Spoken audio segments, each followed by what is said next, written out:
দ্বিতীয় দিনের সকালবেলা শুভ আর সাহিত্য বল খেলছিল। সারাদিনের আর কোনো ভিডিও করা হয়নি। বিকালবেলা যেহেতু অম্বাবুচি চলছিল তখন তো মায়ের পূজা দেওয়া সম্ভব না, তাই বিকালে আবারও গেলাম মন্দিরে। তখনও ভাগবত পাঠ হচ্ছিল।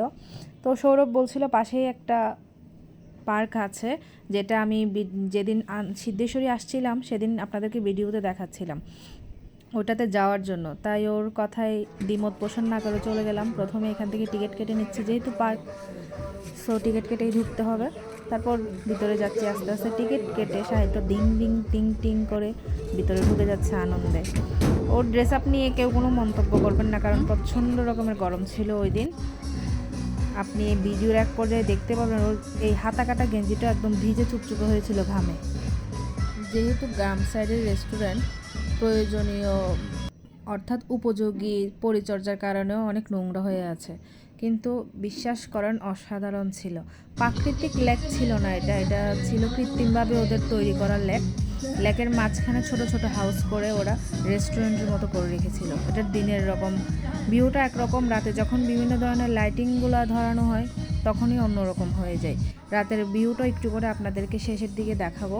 তো আমরা লেকের মাঝখানে চলে যাচ্ছি। সৌরভ আর সাহিত্যের সামনে আমি যেহেতু ভিডিও করছিলাম আস্তে ধীরে যাচ্ছিলাম অল্প অল্প ভিডিও করে।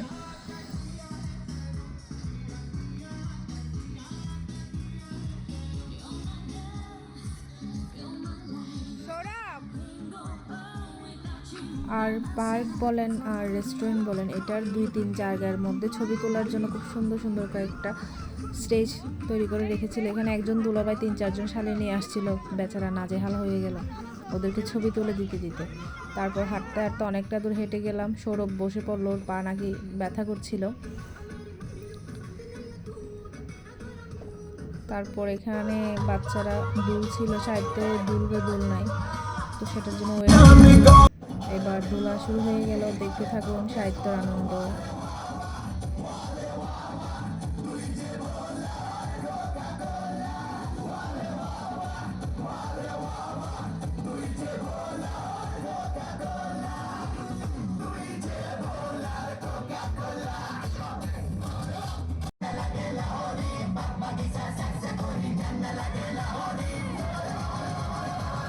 অনেকক্ষণ পর দোলনাটা খালি পেয়ে সাহিত্য আর একটা মিনিট দেরি করলো না, দোলনায় বসে গেল চড়ার জন্য।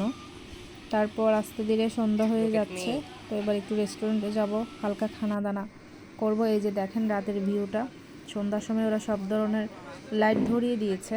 আমি পুরোটা রেস্টুরেন্ট তো আর ঘুরে দেখানো সম্ভব না, আমি এক জায়গায় দাঁড়িয়ে যতটুকু দেখানো সম্ভব সেইটুকুই দেখালাম, আর ওই দিনের কিছু ছবি আপনাদের সাথে শেয়ার করে দিলাম। তারপর যাব একটা লোকনাথ মন্দিরে, একজনের বাড়িতে এই মন্দিরটা করা। আর আমাদের ভাগ্যটা এতটাই ভালো ছিল, আমরা যখন গিয়েছি ওইটা বাইরে থেকে তালা মারা ছিল, আর আমরা যখনই গিয়েছি এর কিছুক্ষণের মধ্যে ব্রাহ্মণ আসে ওই মন্দিরে পূজা দেওয়ার জন্য, যার কারণে আমরা বাবা লোকনাথকে দর্শন করতে পারি। সেই সৌভাগ্যটা আমাদের হয়েছিল, না হয় বাবাকে অনেক দূর থেকে দর্শন করে চলে আসতে হতো। দেন বাড়িতে চলে আসলাম, এসে একটু রিল্যাক্সে বসলো সাহিত্য। অনেক পরিশ্রম হয়েছে আজকে, হাঁটতে হাঁটতে অনেক দূরই হাঁটা হয়েছে। তো ভিডিওটা আজকের মতো এখানেই শেষ করছি। সবাই ভালো থাকবেন, সুস্থ থাকবেন এবং সাবধানে থাকবেন। Thanks for watching, tata.